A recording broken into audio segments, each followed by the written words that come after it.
The National Artist Awards was first promulgated through Presidential Decree Number 208, signed on June 7, 1973, by President Ferdinand E. Marcos, which recognized Filipino artists who have made significant contributions to the development of Philippine art in the fields of visual arts, architecture, music,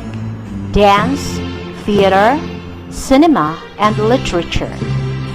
Over the years, its implementation has been refined to make the process of choosing and declaring candidates as national artists more objective and meritorious,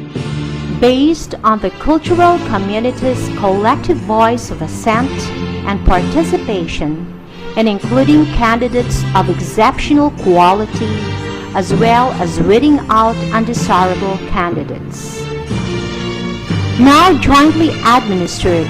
by the Cultural Center of the Philippines and the National Commission for Culture and the Arts, the National Artist Awards are given every 2 years to 1 or 2 candidates for each of the following fields.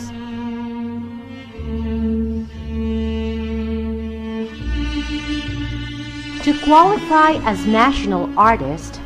candidates must have the following qualities: living artists who have been Filipino citizens for the last 10 years prior to nomination, as well as those who have died after the establishment of the award in 1972 but were Filipino citizens at the time of their death. Artists who have helped build a Filipino sense of nationhood through the content and form of their works. Artists who have distinguished themselves by pioneering in a mode of creative expression or style, making an impact on succeeding generations of artists. Artists who have created a significant body of works and/or have consistently displayed excellence in the practice of the art form, enriching artistic expression or style, and artists who enjoyed broad acceptance through prestigious national and/or international recognition, awards in prestigious national and/or international events, critical acclaim, and/or reviews of their works, and/or respect and esteem from peers within an artistic discipline.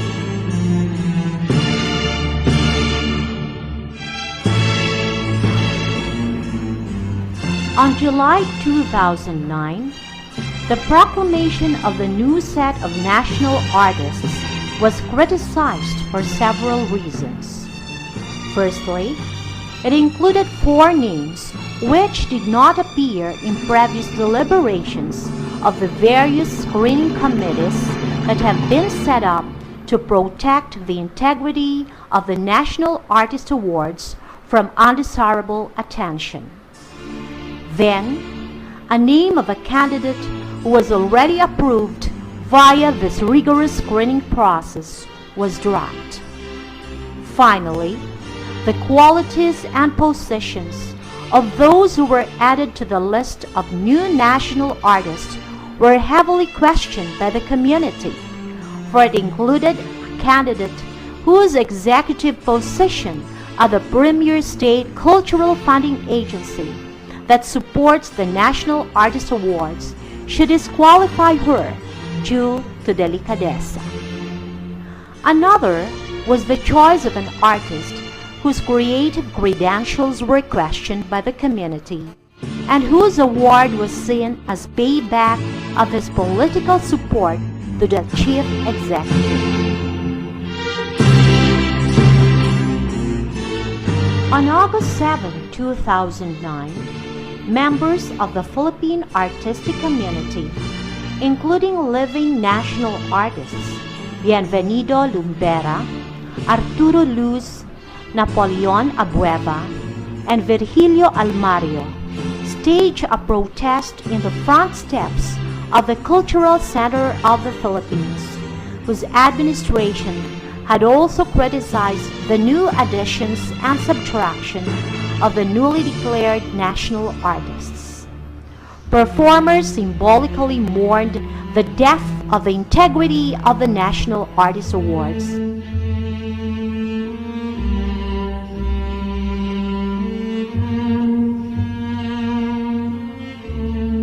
The August 7, 2009 incident became the source for Romulo Galicano's newest masterpiece that deals with national issues fleshed out in the traditional form of the academic allegory. During the period from the Renaissance to the late 19th century, painters often used metaphor and symbols to depict actual events in order to raise them to the level of mythology and the aura of high drama.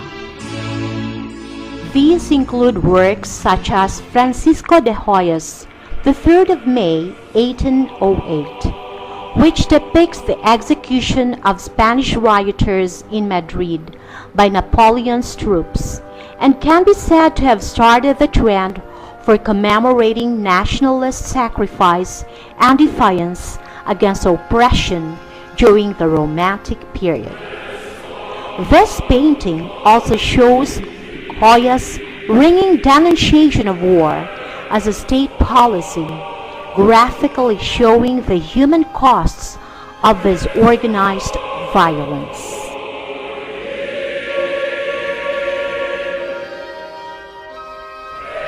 Another critique of the state,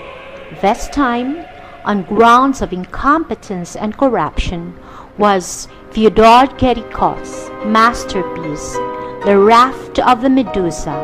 which depicts a boatload of survivors of a shipwreck finally see their salvation in the form of a rescue ship in the far horizon. The enormous loss of men in this ship, due to their abandonment by the sinking ship's officers, was Guericot's critique against the French Navy.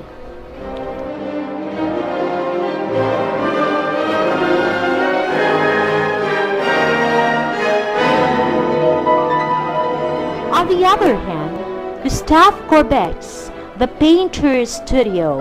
is an allegory of the life and career of the artist, which puts into paint all his beliefs and objectives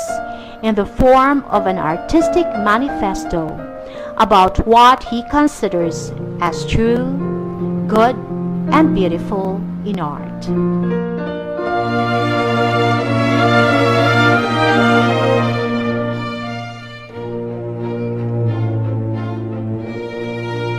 On the other hand, Eugene Delacroix's Liberty Leading the People has become a classic work in realism that combines allegorical figures. In this case, the female image of liberty leading a charge of revolutionaries to the barricades in Paris, who are dressed and armed in the everyday clothes and weapons of the mid-19th century. Another case of allegory narrating the story,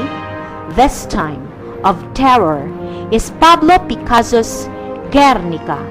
which is a cubist modern reflection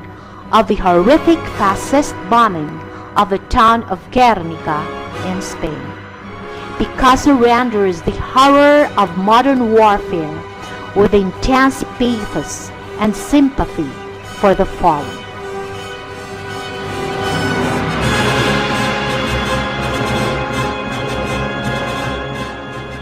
In our national consciousness of artistic allegory,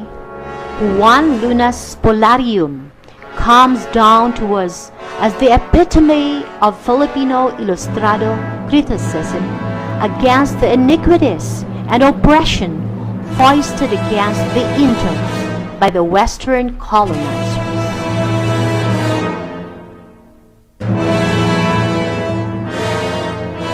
It is also a process of critiquing the system rather than focusing on individuals through the rigorous art of painting that Romulo Galicano has also imbibed as part of his own academic training through masters like Martino Abellana, the Amor Solo of the South, the modernist Florencio Concepcion, as well as his lifetime friendship with Sofronio y Mendoza. In Mulong Galicano's search for aesthetic fulfillment in depicting the events of the National Artist Awards controversy of 2009, the idea of allegory as a starting point for his visualization was also present. Starting with a tedious process of developing ideas from quick sketches immediately after the August 7 protest action, Mulong gradually developed the repertoire of figures that define the central idea of the depth of integrity of the National Artist Awards. This would be constituted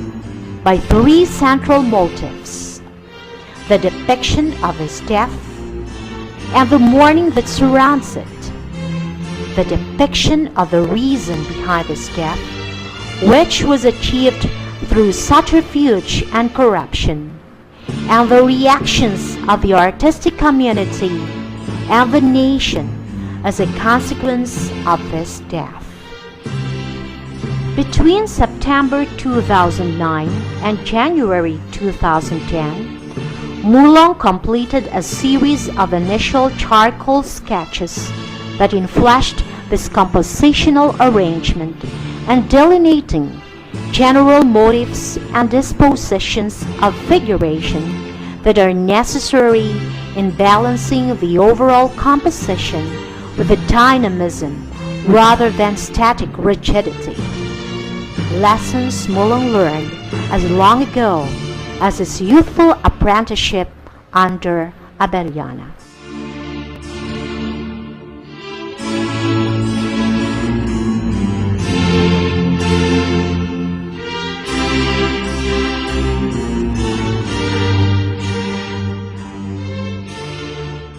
After this process of meticulously arranging compositional elements in black and white,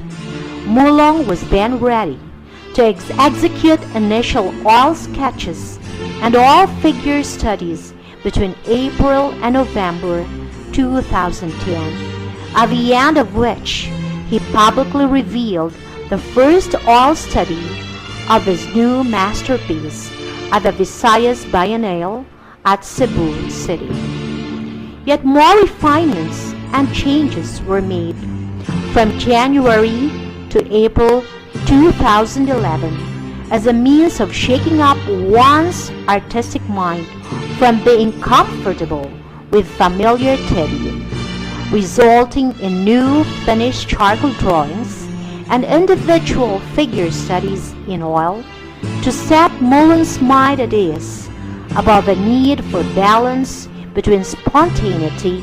and academic representation. The main canvas was finally begun on February 17, 2011 and worked on for 3 months until Mulong's signature was added on June 3, signifying his assent to the finished configuration of his magnum opus.